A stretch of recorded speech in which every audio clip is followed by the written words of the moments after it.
Can you hear me, Lakshmi? I can't hear you. Put the mic in mute. The speaker is yours. Is mine on mute or is it? No, sorry, my apologies. I think mine was on mute. I'm Can not you hear me? able to see you, Nirja. Lakshmi, puppies and puppies, huggies and kisses. Um, 1 second, I'm not able to hear you. Yes, Nirja. I said jappies and puppies, huggies and kisses. Oh my God, thank you so much. Um, Is my voice clear? Absolutely clear. Let me introduce you to this beautiful world. Ladies and gentlemen, people of the world, I'm Lakshmi Shankar and I'm the moderator for this wonderful chat, a session with Nirja Malik. She is basically a cancer conqueror, a counselor, and an inspirational leader. I think Nirja is now going to take us through a wonderful topic using cows as a catapult. Nirja, I think the whole world is waiting to hear you address this topic and educate us and share your experiences around this. Can I hand over the baton to you? Over to you, Nirja Malik. Absolutely, as long as you can hear me and they can hear me, and I then they can can hear see you, but me. definitely, we really want to see you too. People want to see Right you. on. We're Absolutely. okay. We're okay with it. I mean, okay, I'm not going to insist. Let's carry on. Over to you, Nirja. Start from the- The topic for this session is using cows as a catapult. Well, ladies and some of the gentlemen who are watching us, this is Nisha Malik and Lakshmi. Thank you very much indeed. And would you like me to just bash on regardless?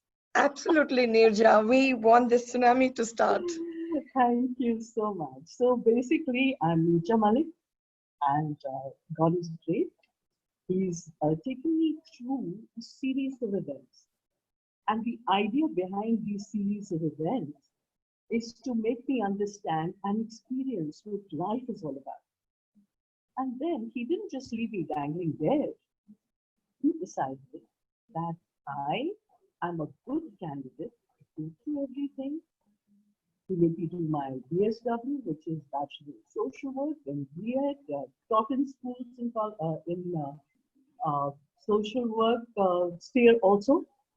And he said, now that you've experienced everything, including miscarriages and cancer twice and septicemia 3 times, the world is your oyster. Go ahead and give it. And this is what I love to do. So I'm going to take you through a story. And the story is happy child, father in the Navy, mom, totally loving, nurturing, sister, dogs, what more could you want? Gregarious, world loves me, I love the world. And then things started happening. I was getting ready for an interview. I was all between 9 and 10. And mom was getting ready. A toaster, there's a toast in it, and the toaster is not popping up. So what do? I take the speed of one and I put it in. And then, I scream. My mother comes rushing out. My maid is frozen, frozen absolutely. My mother runs to the maid, shuts it off. The interview was for the 5th standard. And something must have happened that day because I got a promotion. They said, oh, she's just too good. We can't put her in the 5th. So I was put into the 6th. Now, chaos. Okay. That is the time, though I wasn't aware of the thinking behind it, but that is the time I realized, in retrospect, that whatever happens to you, Every cloud has a silver lining. Absolutely. And every time, Lakshmi, when I look at myself in the mirror and I see my silver lining, I get I remember. So there I am, tomboy, climbing a tree, running across, jumping into a pond, and obviously I break my right wrist, right hand, and my mother tells me everything happens. And I'm saying, I've broken, I fractured my wrist. It's crazy. I just hugs me down, dries my eyes. I wrote it only twice, but I won't go into that just yet. And really did, ladies and gentlemen. I became my mistress. I started using both my hands. And how did it help? When I went through cancer twice, left breast 1998, right breast 2004, I had to use both my hands. Now, after 2004, no withdrawal from either arm or injection. So all that is happening in my withdrawal and injections and prevention over all these years. It's been 22 years since I've been diagnosed. It's been 22 years since I've been counseling cancer patients. So, scenario one, toaster. Scenario two, wrist breaks up. My toaster. It's beautiful. I get mad. Multiple wrist damages. And then a still more. And I'm thinking to myself that my dream, I love children. And what do I have to hold in my hand? But my little one, who is no longer my mother, my husband, black and girls, who took her away. I was alone in the hospital, looking out of the window, white, black, wondering.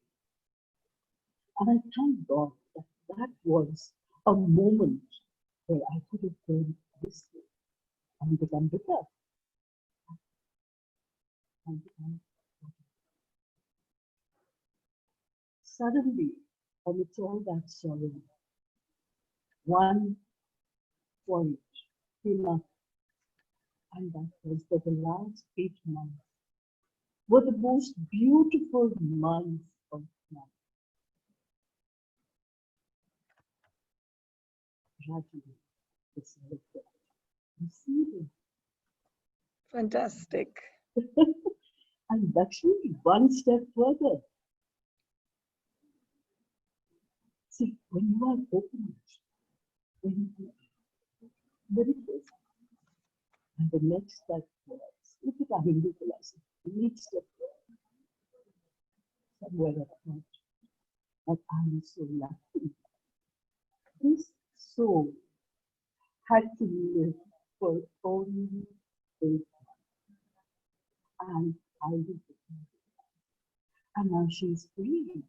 She's at the lotus feet of the Lord forever. She has gained liberation, moksha, nirvana, call it what you will. Absolutely. Chaos, Yes. Yeah. catapulting for me Correct. forward. It's absolutely it's all about the silver lining which is there out there for us to actually go and seek it. I mean, it's all about that. And Nirja, I must say you are such a beautiful storyteller. And I think that's what, you touch people's heart so beautifully. And for all those viewers on our live telecast and on the platform, I must share this news that Nirja has been counseling thousands of cancer survivors, cancer patients, and their families. She has been associated with Apollo Hospital, Chennai, and also a freelancers from her own end. And she's an amazing member of All Ladies League and a great mentor for all of us in many ways. And WEF is so happy to confer the WEF Award, Iconic Woman Creating a Better World for All. Ladies and gentlemen, let's congratulate Nirja Malik for accepting our award. And Thank you. we will send this award shortly. And since it's a digital format, we're unable to hand over the award to you. It will reach you soon, a soft copy, and if you wish, a regular plaque. So, Lakshmi, are you trying to tell me that my talk's over? it is 12, yes, Nirja, but we could carry it offline. 2 minutes. And I'm probably invite you for a fireside chat in the Okay. next couple of weeks, and All that will right. be aired globally. And we have 11 minutes per speaker, 12 minutes per speaker. If Yes. the second speaker doesn't come in, probably I think we have the second speaker coming in. Okay. So I just want to say one Maybe thing. you can probably, Two you words must, to wind up. Just a few yes, words to wind up. you So can if stay I online when we have the next speaker if you wish to. wonderful, I would wish to, but I would just like a few more words to wind up. Please go ahead. So after that, my twins were born 3 years later, and guess what? I had 108 temperature. One little story here. My mother had to keep slapping me, not to go into coma, Yeah. and at that time, once again, a thought said, I am nothing. I'm a silly place. So when I was screaming with cold towels being put onto me, and my children were screaming on their 40th day in life, I stopped feeling it. I just want to tell you that my Would life you like to, Nirja, there is a question is from one of our attendees. Would you like to take on this question? certainly, certainly, please. The question is, in all these years of battling cancer, what really made you, tick? What really made you kind of be grounded? What's your story of handling the situation for yourself and for your family? Fantastic. Just one thing. My intense belief and faith in God. And if you have faith and belief in God, beautiful sign. And a wonderful support system. The support system was my family, my parents, my in-laws, my husband, and my so love, love, love from everyone, fun and laughter from within, attitude of gratitude. Gratitude. And life is balik. Oh, absolutely. I think attitude of gratitude. Well, if we can just understand it in its completeness, Yes. I think life is really a very fulfilling experience. And why cancer? We can battle anything. And during the times of COVID, I think apart from safety norms that we need to follow, it's also very important to have that sense of groundedness, that strength of what's being having the ability to confront it mentally, which makes us strong and builds an immune system which can actually withstand the attack of these viruses to a large extent. And I think gratitude is a great, balancer out here. One little thought, even if you get it, let me tell you, this too shall pass. And a little example, who wins the war? The one that is stronger? So if you're laughing, if you're full of happiness, you have more endorphins. If you're sad, you're complaining, you're whining, what happens now? You have more toxins. The body creates happiness, endorphins, happy hormone. Sadness, misery, toxin. And when the toxin and the endorphins are, yes, okay. So if you feel positive, the endorphins. If you feel negative, Absolutely. so I wish everyone happy hormones and joy, Absolutely. fun, laughter, and grace. Thank you so much, Nirja. I think to sum it up, it's mind over matter. Yes. That's the truth, you know, that's the ultimate truth. Absolutely. And I'm happy to remind you of the WEF award you have just been conferred upon. Iconic woman creating a better world for all. Thank you so much for being with us. Thank you so much for being with us. Thank you. Thank And you we all. will see you on the other side of the conference. Ladies and gentlemen, Nirja Malik for you all. Thank you all for watching this wonderful chat, a dialogue, a diversity dialogue with Nirja Malik. Thank you. Stay safe. Bye-bye.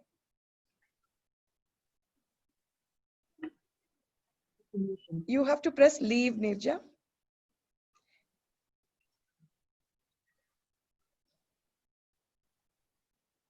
I found it. Yes. सुनो, अभी 2:30 बजे का है.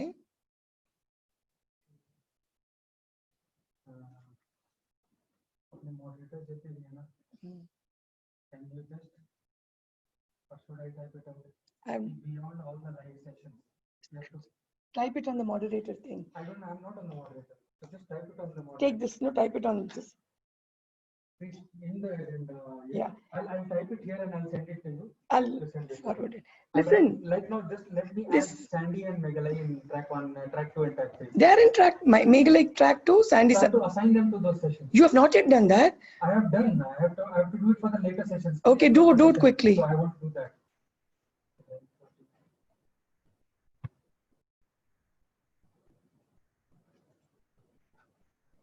Track 3, Sandy. Yeah.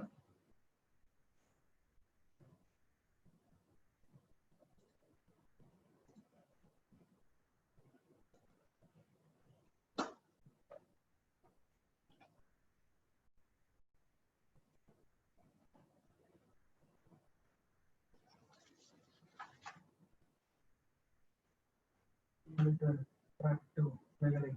Yeah.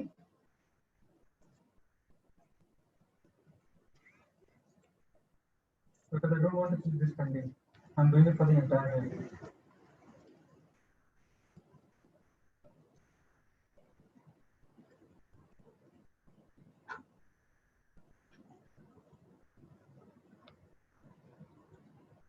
Have I pronounced your name right? Samya. Samya, amazing, amazing. Welcome to Women Economic Forum. And how do I introduce you? A researcher on all kinds of technology and products. From Delhi, a student of, passed out from Venkateshwara College. And what else, Samya? I think Samaya, right? Samya.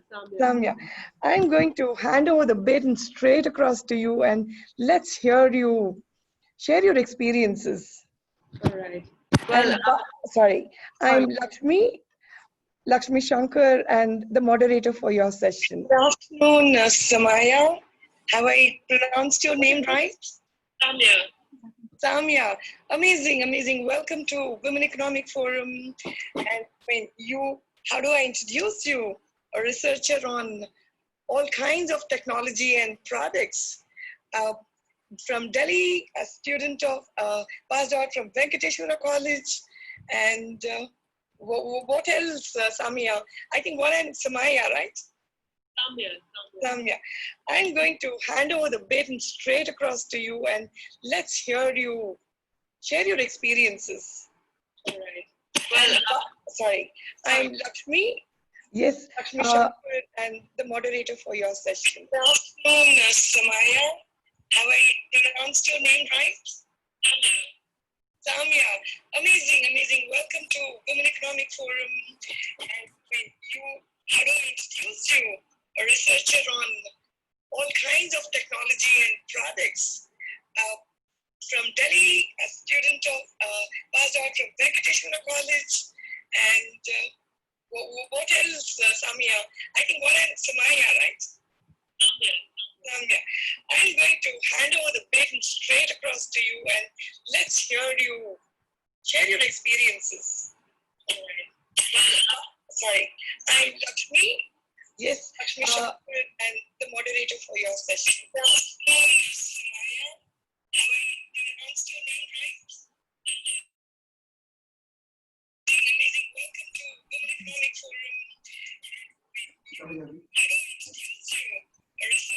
Samia, may I request you to put off this live streaming? So it's basically running parallelly and we are unable to take this conversation forward because you've got simultaneously the platform, the session, and you also have the live streaming.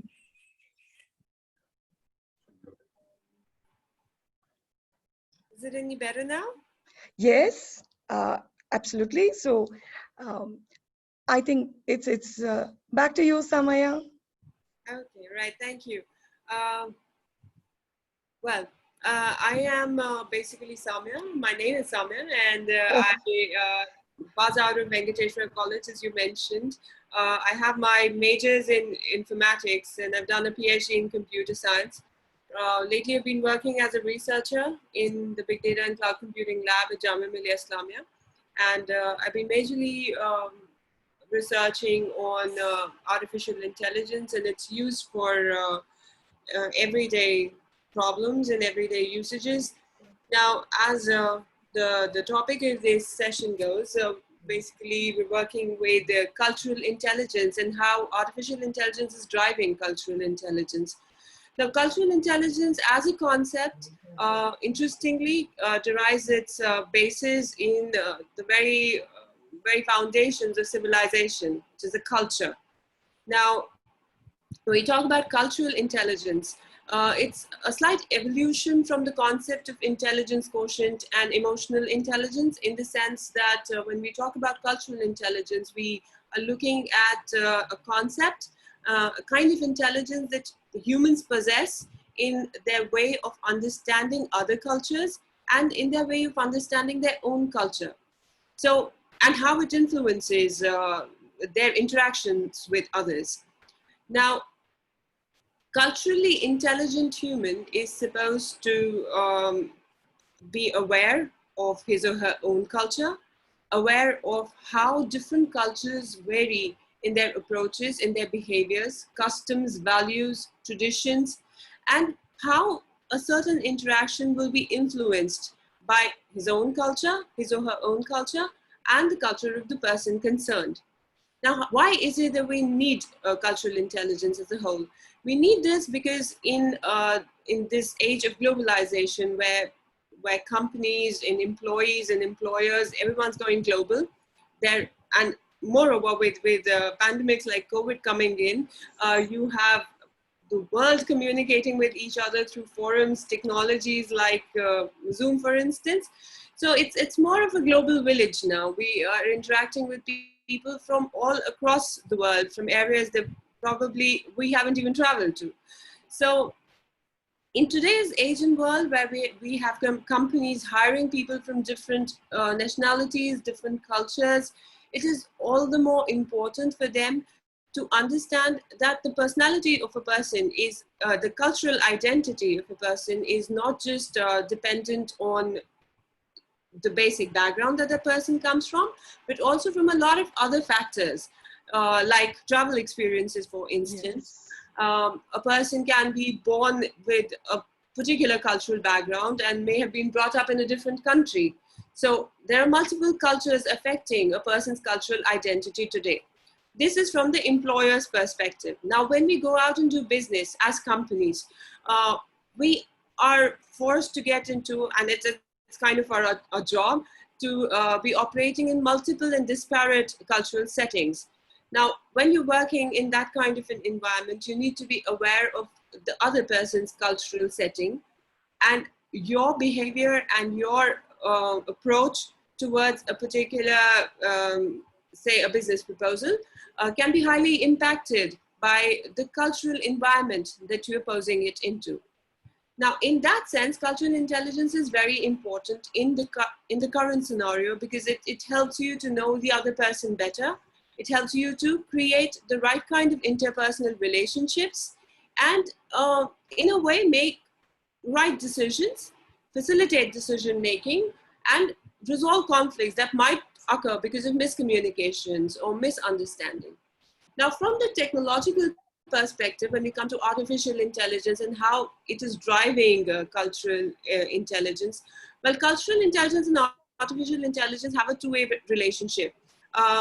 There can be solutions that can drive cultural intelligence, and artificial intelligence as a concept needs to imbibe cultural intelligence in it for it to move forward. Now, coming to both of these one by one, when we talk about solutions for cultural intelligence, like I said, there are businesses and there are, in the global society, we are interacting with people coming from disparate cultures, disparate backgrounds. Now, when we have to evaluate people, make decisions, or evaluate business proposals, or pitch in proposals to disparate cultural settings, we need artificially intelligent systems that can back decision making, that can facilitate that kind of decision making. Secondly, when we come to artificial intelligence imbibing cultural intelligence, artificial intelligence is a technology where we are standing today in the technological field of artificial intelligence, is that we are looking at artificial general intelligence. So we are trying to match up to human intelligence, the cognitive and cultural abilities of humans in artificial systems. Now, in order to do that, in order to simulate human intelligence in the best possible manner, these systems need to have that kind of a human cultural angle to them. Now, to give you an example of this, now, tomato is a fruit. That's the general knowledge base for a system. But if you are in Britain, you can't use tomato in the fruit salad. If you are in Korea, on the contrary, you can use tomato in the fruit salad. So when we're talking about an artificial intelligence system that is working in the general global domain, it has to have that intelligence to pitch different kinds of statements to, say, people in the Britain and people in South Korea. So that's how cultural intelligence has to be imbibed in artificial intelligence systems for this concept and this technology to be adopted well and for it to move forward in the right direction. Now, how is artificial intelligence as a technology driving cultural intelligence? Now, cultural intelligence data that we generally get as experimental data to work on is in the form of natural language. Correct. Say, for example, this particular culture is very masculine. That's a kind of a culturally intelligent person will probably say to another person about his or her assessment of a culture. And this person is very confident. That's a statement that you would be making about a person describing, which might be impacted by his or her culture. So the kind of data that we get for cultural intelligence systems and for creating artificially intelligent CI systems is based on natural language. Now, in order to process this kind of data, traditional systems are not equipped to work with such data for the simple reason that it's very imprecise. There is no perfect ruling that you can make out of it. There's no association. In order to derive any kind of association or correlation or pattern out of this kind of data, we need to be using artificial intelligence and techniques that can work on soft computing, that can process imprecise data, that can take out patterns from data that may be vague, may not be in the right format, may not be in the way that systems would like it to be. So that's how artificial intelligence forms the base of and drives cultural intelligence in that sense. Now, moving ahead, presently there are many hybrid research agendas going on as far as development of artificially intelligent CI systems is concerned, majorly integrating concepts like fuzzy logic and artificial intelligence, artificial neural networks together to form systems that can drive CI systems for businesses and in a way transform and improve the business intelligence paradigm. So that's basically what's going on the research front. Yeah, if I may come in at this point of time. The time allotted was 12 minutes, but since we do not have a co-speaker with you, probably you could carry on for another 5 to 7 minutes. All And right. it's absolutely amazing to hear the technological impact on different strokes for different folks and how we capture it technologically, to handle or to use cultural intelligence to make ourselves culturally more competent. Cultural intelligence towards building cultural competency. Go ahead. I'm learning. Now, since the inception of and adoption of technologies like the mobile technology and internet, research and technology is no longer restricted to labs and schools or colleges. Now it's on the roads, and everybody is a part of it. True. More so with the mobile technology coming in and becoming so popular, and then the internet coming in and taking mobile technology to another level with smartphones. Now, with artificial intelligence coming in, it's affecting every single domain of life. It's like every walk of life is impacted, from business to our everyday lives to the way we use things, to smart homes, for instance, where you have smart lighting and smart waste management. So artificial intelligence is basically impacting every single domain of life. Yes. With the main objective behind artificial intelligence was, going back to the history of artificial intelligence, and the person who coined the term artificial intelligence, John McCarthy, way back in the 1960s, pre-1960s. The whole idea and the agenda behind this research was to come up with a system that can learn like you make kids learn concepts. So your computer you should be able to simulate that kind of a learning mechanism in systems. So when you have that kind of an agenda coming up, you're actually looking to simulate human intelligence in its true form. Very true. And human intelligence has many layers. It's not just about calculating mathematics, or it's not just what the calculator does for you, or not just what the word processor does for you. It goes beyond that. Absolutely. I think it's a huge collective unconscious. Yeah, exactly. Machines, I don't know. Machines have not yet tapped the biggest problem with I guess we are on the way. Yeah, the biggest problem with machine intelligence of late has been that it lacks emotions. It's not like humans. Now, bringing in the concept of cultural intelligence and emotional intelligence into machines, we're actually taking it a bit forward. And we are trying to bridge the singularity that exists between human intelligence and artificial intelligence. Although I am not very sure about the legal, ethical aspects of it. But it's just to make systems more aware of what they are getting into, learning from their interactions like humans do, and pitching different things to people coming from different backgrounds so that they can better be aware of what is the kind of interaction that they are supposed to take forward. So pretty helpful in case of systems like I said, in a restaurant management system that is generic, and it's installed in Britain and South Korea, and then you're asking for absolutely. So that is we really, with using artificial intelligence in a restaurant, we can actually know how to serve a salad to a South Korean versus the person's a British. Yeah, exactly. We're actually reaching across to their hearts, knowing people better. Soft touch that yes, we are breaking those barriers and boundaries. And I think that should be an attempt we should all, it's worth working towards that, where we bridge the gaps. And in Women Economic Forum, that's one of our endeavors we call ourselves Sisters Beyond Borders.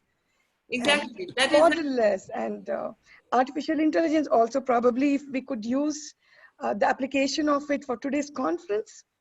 Yeah. You are sitting in another city. I'm in another city. We have speakers from all over the world. We congregate, we come together on a platform. Towards systems that can automatically translate, from one language to another. So you can automatically identify the language and translate it to the language of the listener.